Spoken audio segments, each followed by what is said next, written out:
আমি কখনো ভাবতেই পারি নাই যে মানুষ আমাকে ভালোবাসে।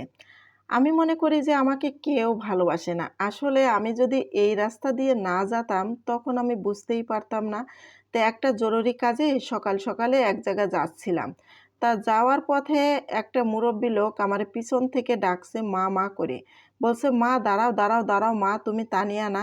তা আমি বলছি, "হ্যাঁ, আমি তানিয়া। আপনি কে?" তা বলছে, "এই তো আমার বাড়ি এই পাশে।"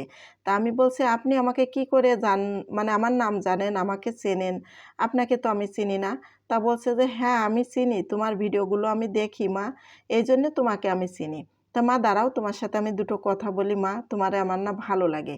তো যখন এই কথাটা বলছে তখন আমি থমকে দাঁড়িয়ে গেছি। আর আমার কিন্তু জরুরি একটা কাজ ছিল। তারপরেও আমি লেট করলাম যে যেহেতু মুরব্বি মানসি ডাক দিচ্ছে, দেখি কি বলে। তারপরে আমি বলছি, "চাচি তোমার বাড়ি কোন জায়গায়?" তা রাস্তার পাশেই বাড়িটা, ছোট্ট একটা কুঁড়ে ঘর। তা আমাকে বলতেছে যে, "এইটা আমার বাড়ি।" তা আমি বলছি, "তাহলে আপনি কি করে আমাকে চেনেন? আর হচ্ছে আপনি আমার ভিডিওগুলো দেখেন কি করে?" তা বলছে, "আমার কাছে টাচ ফোন আছে।" তাহলে বুঝলাম যে উনি আসলে লেখাপড়াও জানে। তা বলল যে, "হ্যাঁ মা আমি লেখাপড়াও জানি। আমি এই ছোট্ট কুঁড়ে ঘরে থাকি তাতে কি হয়েছে?" তা আমি বলছি, "আপনার ছেলে মেয়ে নেই চাচি?" তা বলল যে, "হ্যাঁ ৬টা ছেলে আমার। ৬টা ছেলেই প্রতিষ্ঠিত।" কিন্তু আমি অবাক হয়ে যাচ্ছি যে গ্রামের বাড়িতে চাচি রয়েছে, মুরব্বি হয়ে গেছে। আর ৬টা ছেলেই প্রতিষ্ঠিত, সে এখানে একা, একা থাকে। তা আমি বলছি যে, "তা আপনি চলে যেতে পারেন না ছেলেদের কাছে?" তা কয় যে, "না।" আর উনি আবারও আমার সাথে কিছু, কিছু কথা শেয়ার করল। বলল যে, "মা, একটা সময় ছিল যে ছেলেরা যখন ছোট ছিল তখন ভয়তে মানে শুইতে পারত না। তখন দৌড়ে এসে, এসে আমার কাছে শুতো আর বলত, 'মা আমাদের ভয় করে। তোমাকে ছাড়া আমাদের ঘুম হয় না।' এখন আমার ছেলেরা ভয় পায় না। আমার ছেলেরা এখন বড় হয়ে গেছে। তারা এখন ইনকাম করা শিখে গেছে। এগুলো দেখে আমার ভালো লাগে।" তা আমি বললাম যে, "সত্যি চাচি তোমার কষ্ট লাগে না?" তা বলছে যে, "না মা আমার কষ্ট লাগে না। আমার ছেলেরা প্রতিষ্ঠিত হয়েছে এই দেখে আমার খুব আনন্দ লাগে।"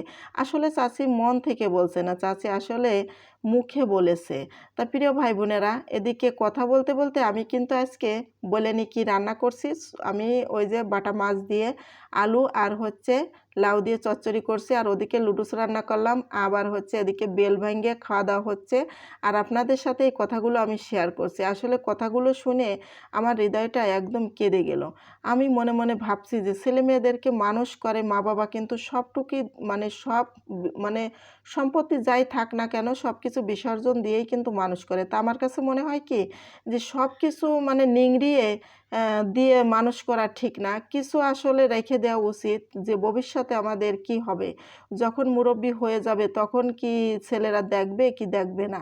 মানে আমি তাই মনে, মনে ভাবছি। আসলে কিন্তু এরকম করা ঠিক না। লেখাপড়া করাইতে হবে, ছেলেদেরকে মানুষ করতে হবে, ঠিক আছে। কিন্তু সব সম্বলটুকু দিয়ে দেয়া ঠিক না। কথাগুলো শুনে আমারও কষ্ট লাগতেছিল। সত্যি কি আর বলব? তা মনে করলাম আপনাদের সাথে একটু শেয়ার করি। শেয়ার না করলে আমার আবার ভালো লাগে না। তা সবাই ভালো থাকেন।